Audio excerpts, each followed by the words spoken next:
April மாதம் 26ஆம் தேதி அமெரிக்காவினுடைய வெள்ளை மாளிகை செய்தி தொடர்பாளர்களோடு அமெரிக்க ஜனாதிபதியும் மிக முக்கியமான உறுப்பினர்கள், அரசியல் தலைவர்கள், ஊடகவியலாளர்கள், பாதுகாப்பு அதிகாரிகள் என்று மிக முக்கியமானவர்கள் கலந்து கொண்ட ஒரு நிகழ்வின் மீது துப்பாக்கி பிரயோகம். இதுதான் இப்ப உலகம் முழுவதும் பேசப்படுகின்ற மிக முக்கியமான செய்தி. என்ன நடந்திருக்கு, என்னென்ன விஷயங்கள் இதுல புதுசா வந்திருக்கின்ற தகவலோடு இலங்கையில் நடந்த ஒரு மிகப்பெரிய அளவான இலங்கை விமான நிலைய வரலாற்றிலேயே மிகப்பெரிய தொகை போதைப் பொருள் கடத்தப்பட்ட சம்பவம் இலங்கையில் இன்று அதிகாலையில் பதிவாகி இருக்கிறது. அது என்ன அப்படின்றதையும் இந்த வீடியோவில் 2 விஷயத்தையும் முக்கியமாக பார்க்க போகிறோம். அமெரிக்காவினுடைய வெள்ளை மாளிகை செய்தி தொடர்பாளர்களோடு அமெரிக்க ஜனாதிபதி டொனால்ட் ட்ரம்ப் அவர்கள், பாதுகாப்பு அதிகாரிகள், முக்கிய உறுப்பினர்கள் கலந்து கொண்ட ஒரு நிகழ்வு. இந்த நிகழ்வு இப்பொழுது இடைநிறுத்தப்பட்டிருக்கிறது. காரணம், இதன் மீது நடத்தப்பட்ட துப்பாக்கி பிரயோகம்.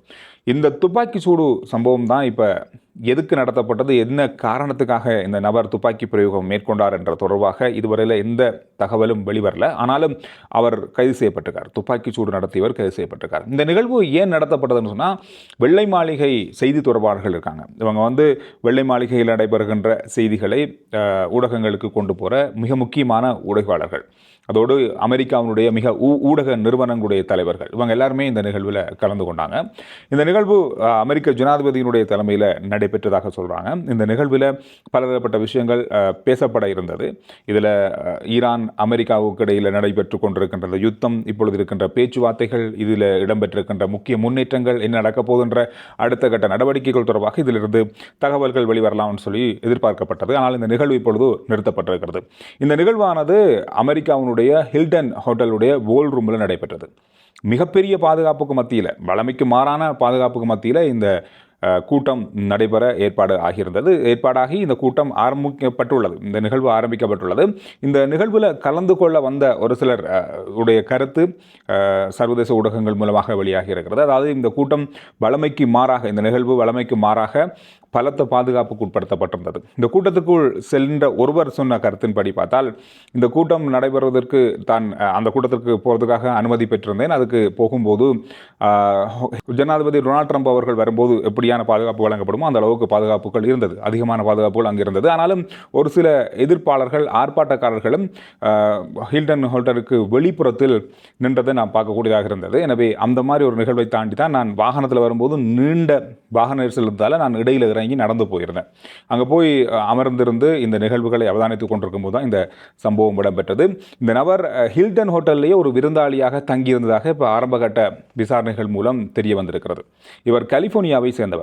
இவர் அந்த ஹோட்டலிருந்து வெளியில் வந்து போல் ரூமை நோக்கி ஓடி வந்து தான் சுட்டிருக்காரு. சுடும்போது பாதுகாப்பு அதிகாரி, அந்த போல் ரூமுடைய நுழைவாயில் இருக்கிற பாதுகாப்பு அதிகாரி மீது தான் அவர் துப்பாக்கி பிரயோகம் மேற்கொண்டிருக்கார். அவர் புல்லட் குரூப், குண்டு துளைக்காத ஆடை அணிந்திருந்ததால் அவர் எந்த விதமான காயங்களுமின்றி உயிர் தப்பியதாக இப்பொழுது செய்திகள் வெளியாகி இருக்கிறது. எனவே யாருக்கும் எந்த விதமான சேதங்களும் ஏற்படலை, எந்த காயமும் ஏற்படலை, யாரும் உயிரிழக்கலை.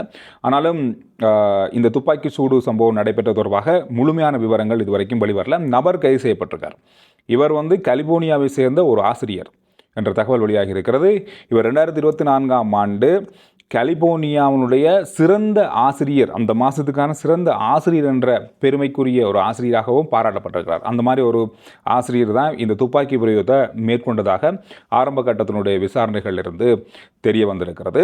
இந்த துப்பாக்கி சூடு யாருக்காக நடத்துவதற்காக அவர் முயற்சி செய்தார் என்பது தொடர்பாக இதுவரையில் இல்லை. இப்போ சர்வதேச ஊடகங்கள்னு சொல்கிறாங்கன்னு சொன்னால், இப்பொழுது அமெரிக்க ஜனாதிபதியை நோக்கி தான் இந்த துப்பாக்கி அவர் மேற்கொள்ளப்பட இருந்ததாக இருந்தால், அவருக்காக மேற்கொள்ளப்படுகின்ற அல்ல அவருக்கு எதிராக மேற்கொள்ளப்படுகின்ற 3வது துப்பாக்கி பிரயோகமாக இது மாறும். 2021ஆம் ஆண்டு அவருக்கு துப்பாக்கி பிரயோகம் மேற்கொள்ளப்பட்டது. 2024ஆம் ஆண்டு தேர்தல் பிரச்சாரத்தின் போது அவருக்கு துப்பாக்கி பிரயோகம் மேற்கொள்ளப்பட்டது. 26 வயதுடைய நபரால் அது காதில் அவர் துப்பாக்கி சூட்டுக்கு இலக்காகி இருந்தார். எனவே அதுக்கு பிறகு இப்போ நடந்திருக்கிறது. இது அவருக்கானதா என்றது தொடர்பாக இதுவரையில் உறுதிப்படுத்தப்படலை. உடனே துப்பாக்கி பிரயோகம் மேற்கொள்ளப்பட்ட சத்தம் அந்த மண்டபத்துக்குள்ளே கேட்கப்பட்டதாக சொல்கிறாங்க. ஆனால் அது ஒரு சின்ன ஒரு பிளேட் கீழே விழுந்தது அப்படின்றதான் முதல்ல அறியப்பட்டதாக சொல்லப்பட்டது. அதுக்கு பிறகு தான் இது துப்பாக்கி பிரயோகம் மேற்கொள்ளப்பட்ட சத்தம் அப்படின்றத உணர்ந்து பாதுகாப்பு அதிகாரிகள் உடனடியாக அமெரிக்க ஜனாதிபதியும் அங்கிருந்த பாதுகாப்பு அதிகாரிகளையும் பாதுகாப்பாக வெளியேற்றியிருந்தார்கள்.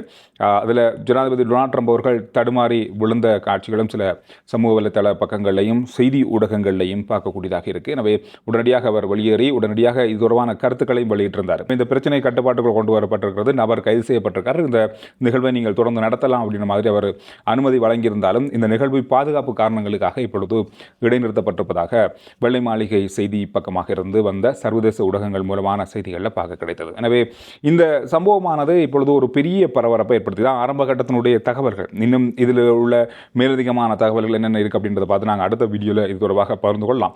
நேற்றைய நாளில் இருந்து பெருசாக எதிர்பார்க்கப்பட்டது இந்த சனி ஞாயிற்றுக்கிழமை வார இறுதியில் வந்து அமெரிக்காவுக்கும் ஈரானுக்குமான பேச்சுவார்த்தைகளுடைய ஒரு மிக முக்கியமான வார இறுதியாக இது இருக்கும் அப்படின்னு சொல்லி எதிர்பார்க்கும். ஆனால் அது எந்த வகையிலும் சரியான முறையில் நடக்கலை.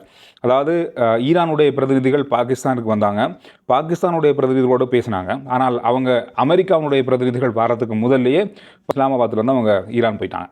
அமெரிக்க ஜனாதிபதி டொனால்ட் ட்ரம்ப் அவர்கள் இறுதியாக இது தொடர்பாக வெளியிட்ட தகவலில் பாகிஸ்தானுக்கான அமெரிக்க தூதுக்குழு போகிற அந்த நிகழ்வு ரத்து செய்யப்பட்டிருக்க. ஒரு 15-16 மணி நேரம் செலவழித்து அங்கே போய் இங்கே வாரது அப்படின்றது அவ்வளோ சாத்தியமான விஷயம் இல்லை, பிரயோசனமான விஷயமாக தெரியலை. காரணம், ஈரானுடைய தலைவர்கள் யார் யார் இருக்காங்க, அவங்க யாரோட பேசணும், யார் தலைவர் என்ற பெரிய குழப்பம் இப்பொழுது ஏற்பட்டிருக்கிறது. எனவே அது மட்டும் இல்லாமல் இப்பொழுது குழுவினர் அமெரிக்க பிரதிநிதிகளோடு பேசுறதுக்கு விரும்பலை. இதனால் அமெரிக்க பிரதிநிதிகள் பாகிஸ்தான் போகிற பயணத்தை இடைநிறுத்தியிருக்காங்க. எப்போ வேணாலும் என்னோட ஈரான் குழுவினர் பேசலாம், எப்படி வேணாலும் பேசலாம் அப்படின்ற மாதிரியான ஒரு தகவலை வெளியிட்டதுக்கு பிறகு தான் இந்த நிகழ்வு இடம்பெற்றிருந்தது. இந்த விஷயங்கள் தான் கடந்த மணித்தியாலங்களில் பேசப்பட்ட மிக முக்கியமான செய்திகளுடைய சுருக்கமாக இருக்குது. இலங்கையினுடைய வரலாற்றில் இதுவரையில் இல்லாத பெருந்தொகையான போதைப்பொருள் ஒரே நேரத்தில் விமான நிலையத்தில் கைப்பற்றப்பட்ட ஒரு விடயம் இன்றைய நாளில் நடந்திருக்கு. இன்றைய அதிகாலை வேளையில் நடந்திருக்கிறது. பேங்காக்கில் இருந்து இலங்கையை நோக்கி வந்த 22 மதகுருமார்கள் கிட்டத்தட்ட 110 கிலோ போதைப்பொருளை பாடசாலை உபகரணங்கள் கொண்டு வந்த அந்த லக்கேஜ் கீழ்ப்பகுதியில் மறைத்து வைத்து ஒவ்வொருவருக்கும் 5 கிலோ இடையுள்ள போதைப்பொருளை கொண்டு வந்திருக்காங்க. இவங்க முன்கூட்டியே கிடைக்கப்பெற்ற புலனாய்வு தகவல்களின் அடிப்படையில் இந்த சோதனை நடவடிக்கையில் இந்த போதைப் பொருட்கள் கைப்பற்றப்பட்டிருக்கிறது. 22 பேரும் இப்பொழுது கைது செய்யப்பட்டு விசாரணைக்கு உட்படுத்தப்பட்டிருப்பதாக விமான நிலைய தகவல்கள் தெரிவித்திருக்கிறது. இதில் இந்த போதைப் பொருட்கள் அப்படின்றது இதுவரையில் கைப்பற்றப்படாத மிக அதிகமான ஒரே இடத்துல கைப்பற்றப்பட்ட பெருமதியான போதைப் பொருள் அப்படின்னு சொல்லியும் கணக்கிடப்பட்டிருக்கு.